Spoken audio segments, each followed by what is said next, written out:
vai olhar de característica ultrassonográfica?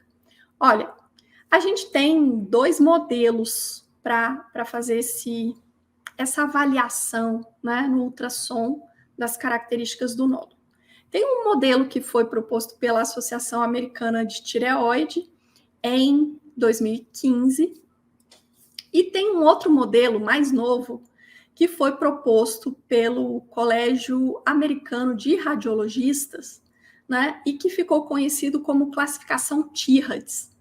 É o seguinte, a classificação TIRADS, ela tem sido mais usada atualmente, né, porque ela é uma evolução, assim, dessa interpretação do ultrassom e que traz, assim, parâmetros mais objetivos. Então, a gente tem utilizado na prática, no dia a dia, muito mais essa classificação TIRADS. E aí, vamos lá. Então, quais que são as características ultrassonográficas que a gente vai precisar olhar? A gente vai precisar olhar para composição do nódulo. O que é isso? É saber se o nódulo é um cisto, né? Que é aquele nódulo que você tem só líquido no interior e uma fina parede envolvendo, né? Tipo uma bexiga preenchida com água, né? Se ele é um cisto. Ou se é um nódulo espongiforme, que é aquele nódulo que, assim, ele tem tantas bolinhas císticas no seu interior que ele lembra uma esponja, né?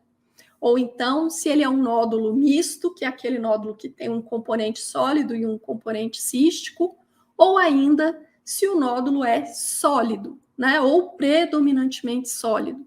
Então, a gente precisa saber essa composição, porque quanto mais sólido, quanto mais maciço, quanto mais celular o nódulo for, né? Isso aumenta as chances, a nossa suspeita para a malignidade. Então, a primeira característica é a composição. A segunda característica é a ecogenicidade. O que é isso? Olha, seguinte, lá no ultrassom, quando é feito o ultrassom, você sabe que as imagens do ultrassom, elas são em tons de cinza, né? E aí, o que acontece? A gente vai ter a tonalidade de cinza da tireoide normal e a gente vai ter, aliás, deixa eu até mostrar aqui. Opa, peraí.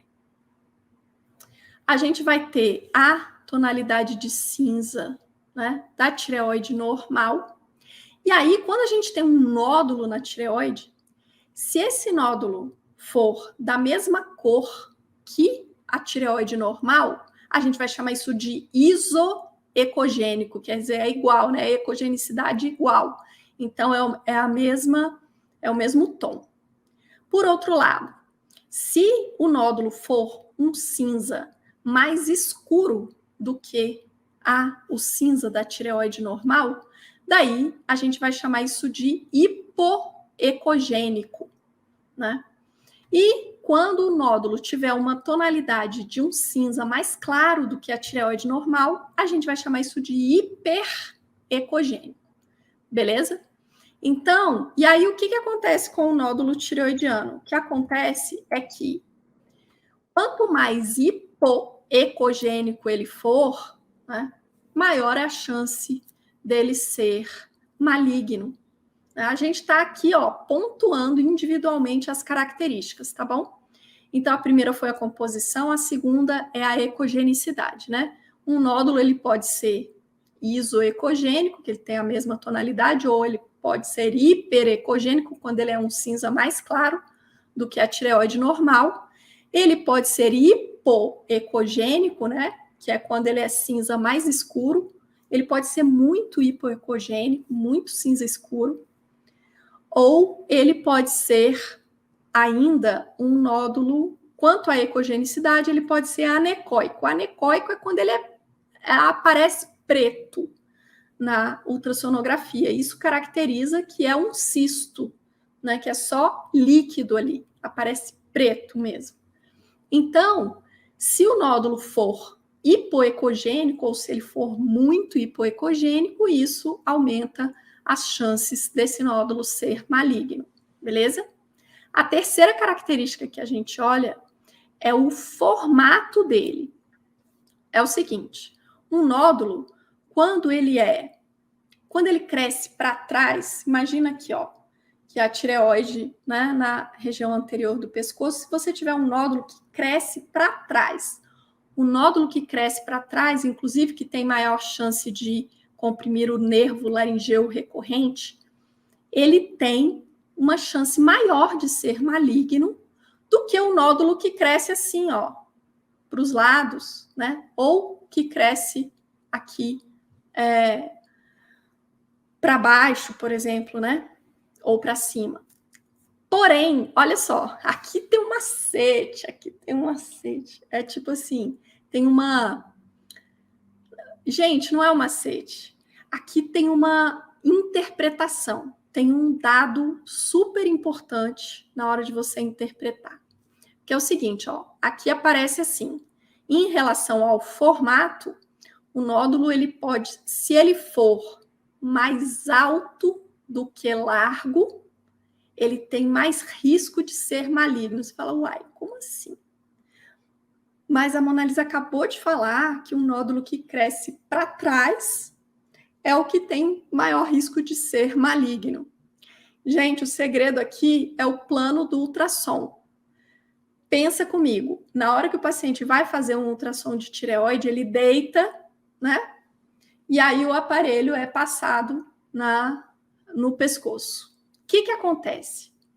Quando o paciente deita, então, um nódulo que cresce para trás, certo? Que ele tem mais profundidade, no plano do ultrassom, da imagem no ultrassom, como o paciente fica deitado, o que vai acontecer? O plano do ultrassom é esse. Então, esse nódulo, ele vai parecer como se ele fosse mais alto do que largo. Por quê? Porque na imagem, né, no ultrassom, esse plano, ele é modificado. Então, o nódulo que cresce para trás, no ultrassom, ele aparece como um nódulo mais alto do que largo.